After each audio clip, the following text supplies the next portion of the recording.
Hi everyone, मैं रोहन यादव आप सभी का एक बार फिर से अपने यूट्यूब चैनल पर स्वागत करता हूं। जैसा कि आप सभी को पता है कि मैं अपने यूट्यूब चैनल पर समाज कार्य के संबंध में संपूर्ण जानकारी प्रोवाइड कराता हूं और मेरे यहाँ एमपीपीएससी, एमपीसेट, यूजीसी नेट और उत्तराखंड मेडिकल सोशल वर्क की क्लासेस चलाई जाती हैं। क्लासेस का जो समय है मैंने परिवर्तित कर दिया है, आप इसको ध्यान से एक बार देख लीजिए कि क्लास का टाइमिंग क्या है। एमपीपीएससी अगर मैं बात करूं, जहाँ पे सोशोलॉजी के आधार पर वैकेंसी निकाली गई है और सोशल वर्क को वहाँ पे सात विषय के रूप में शामिल किया गया है। तो एमपीपीएससी सोशल वर्क और साथ ही साथ सोशोलॉजी की जो क्लास चलती है वो शाम को 5:30 बजे से लेकर 6:30 बजे के बीच में चलाई जाती है। वहीं अगर मैं बात करूँ तो एमपी सेट और यूजीसी नेट सोशल वर्कर, जिसका दोनों सिलेबस की मैं बात करूँ तो कॉमन की बात की गई है। तो इस क्लास का जो समय है शाम 7 बजे से लेकर 8 बजे तक की क्लास है ये। और फिर अगर मैं बात करता हूँ Uttarakhand medical social selection board की, जहाँ पर 7 सीटों पर वैकेंसी निकाली गई है, इसकी क्लास चलाई जाती है शाम को 8:30 बजे से लेकर 9:30 बजे तक। यदि आप समाजकारी में उत्तराखंड या यूजीसी नेट, एमपी सेट के साथ साथ एमपीपीएससी के बारे में जानकारी लेना चाहते हैं तो इसके लिए नंबर दिए गए हैं। इस नंबर पर आप हमसे संपर्क कर सकते हैं। 8506031308 पर आप मुझे कॉल भी कर सकते हैं और व्हाट्सएप के माध्यम से भी जानकारी यहाँ पर प्राप्त कर सकते हो। तो आज मैं आप लोगों के लिए अगर मैं बात करूँ यहाँ पे, तो आप देख लीजिए इस समय ये यूजीसी नेट का सिलेबस है। इकाई 1, अगर यूनिट नंबर 1 की बात कर रहा हूँ मैं, ये नया बैच यानी न्यू बैच स्टार्ट हुआ है। ज़्यादा से ज़्यादा इसमें केवल अभी 4 क्लासेस हुई हैं। और मैं आपको बता दूं, बेसिक अवधारणा पर बात कर रहा हूँ, समाज कार्य की बेसिक कॉन्सेप्ट पर बात कर रहा हूँ। परिभाषा के साथ साथ मैंने 4 क्लासेस में जिक्र किया हो कि क्या क्या चीज़ें इंपॉर्टेंट है। आज विषय क्षेत्र के साथ मौलिक मान्यताओं पर बातचीत होगी। समय बचेगा तो फिर प्रिंसिपल्स पर भी बात होगी। लक्ष्य और प्रक्रिया है, इन पर भी जिक्र किया जाएगा आज शाम को 7 बजे से लेकर 8 बजे। नया बैच है ये, दिसंबर 2023 की जो है ये क्लास है। वहाँ पर जो है इसकी तैयारी के लिए हम लोग ये क्लासेस स्टार्ट कर चुके हैं। यदि आपको पढ़ना है या स्टडी करना है तो शुरुआत से ही, आरंभ से ही स्टडी करें तो सबसे अच्छी बात है, क्योंकि स्टेप बाय स्टेप जो तथ्य मिलते हैं, जो नोट्स आप बनाते हैं, वो काफ़ी मदद करता है एग्जाम के दौरान।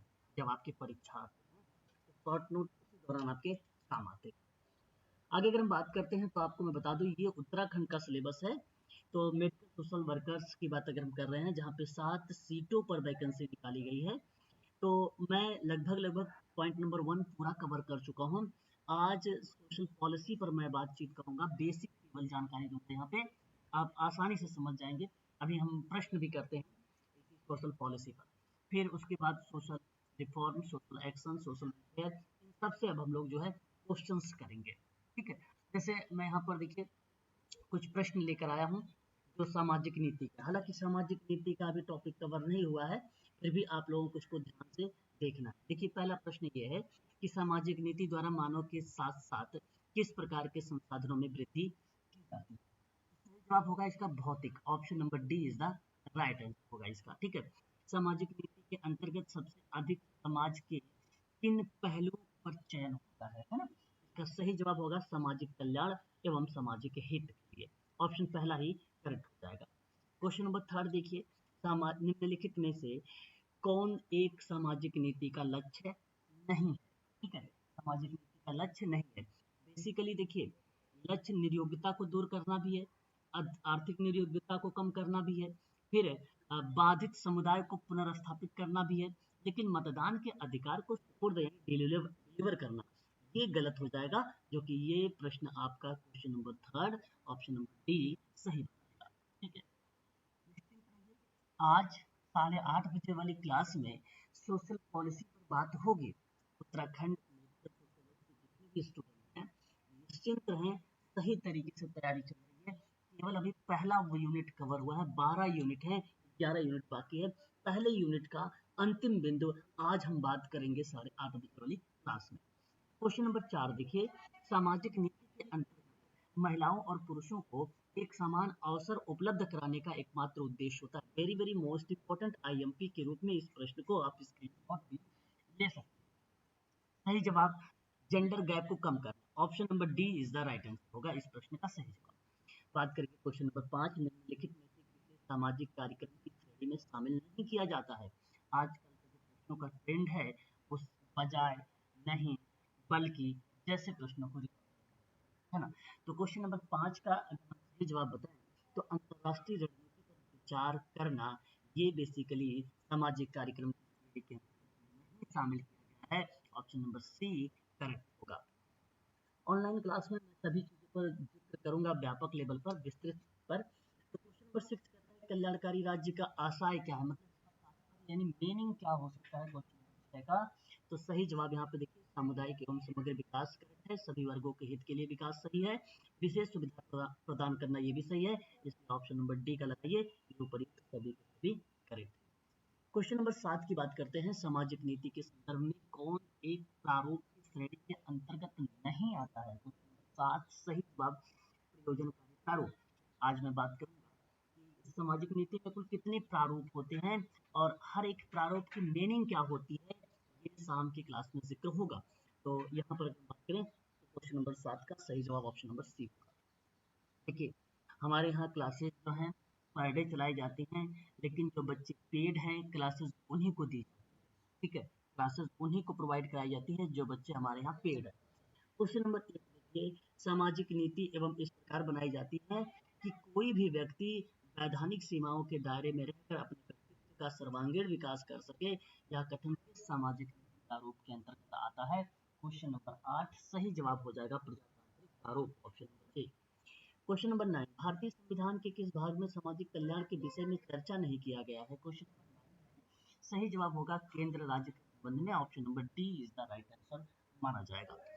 क्वेश्चन नंबर 10 हमारे सामने आया है कि सामाजिक कल्याण संबंधी विषयों को संविधान की किस सूची में शामिल किया गया है। जवाब हो जाएगा समवर्ती सूची, ऑप्शन नंबर सी।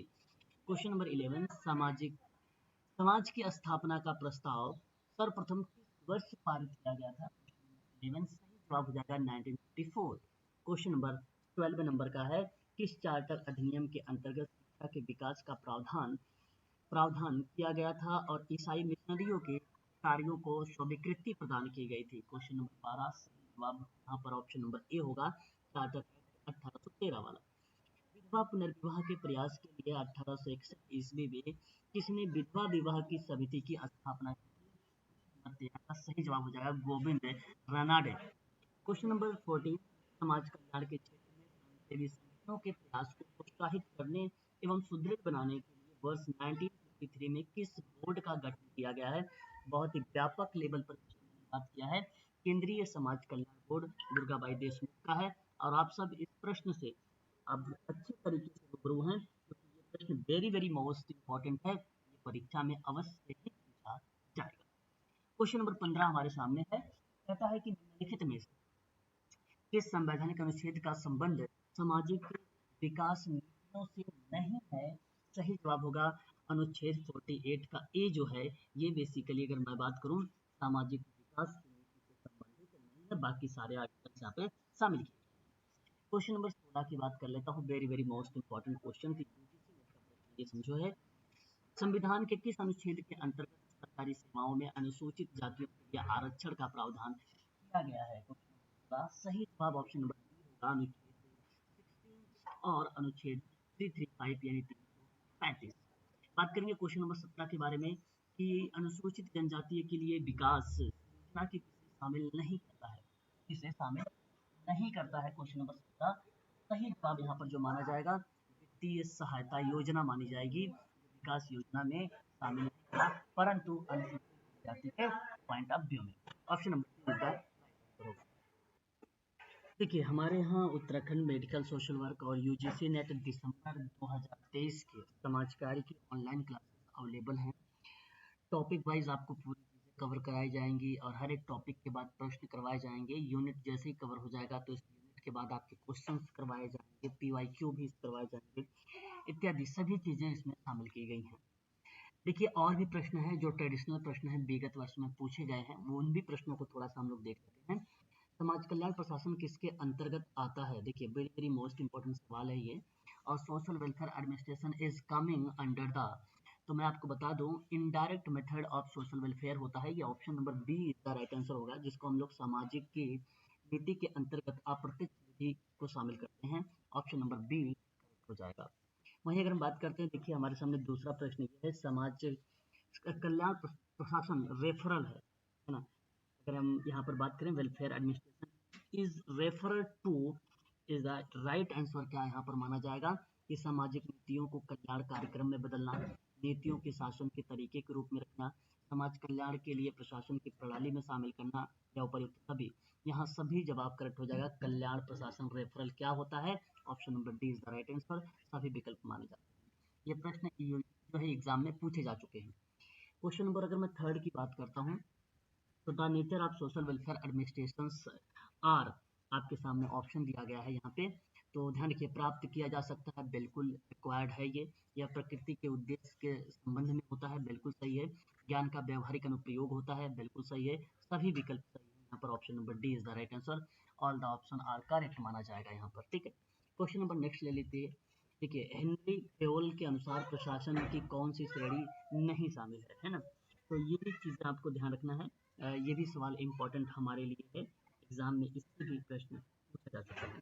तो बेसिकली जो ऑर्गेनाइजेशन है, जो संगठन है, इन्होंने ये हेनरी फेयोल ने इस कैटेगरी के अंतर्गत नहीं शामिल किया है। ऑप्शन नंबर ए करेक्ट माना जाएगा। बात करते हैं क्वेश्चन नंबर 5 के बारे में, पोस्टकार्ब। ठीक है, देखिए पोस्टकार्ब के विचार का समर्थन किसने किया है? क्वेश्चन नंबर 5 का सही जवाब अगर मैं बात करता हूँ, तो बोली किसका right answer, option number B correct माना जाएगा। ठीक है ना, ये प्रश्न है, आप देख रहे हैं ये विगत वर्षों के प्रश्न पूछे गए हैं, है ना, जो आपके सामने ये प्रश्न दिखाई दे रहे हैं, हिंदी और इंग्लिश दोनों में प्रश्न यहाँ पर मेंशन किया गया। तो ये प्रश्न यूजीसी नेट के लिए भी इम्पोर्टेंट है, साथ ही साथ एम्स मेडिकल सोशल वर्क हो, या आपका उत्तराखंड मेडिकल सोशल वर्क हो, यहाँ तक कि सेट सोशल वर्क में भी ये प्रश्न आते हैं। ठीक है, ध्यान रखिएगा। हाँ, आज के लिए बस इतना ही रखते हैं, और भी प्रश्न हैं हमारे सामने, ये सब ऑनलाइन क्लासेस में हम आप लोगों को प्रोवाइड कराएंगे।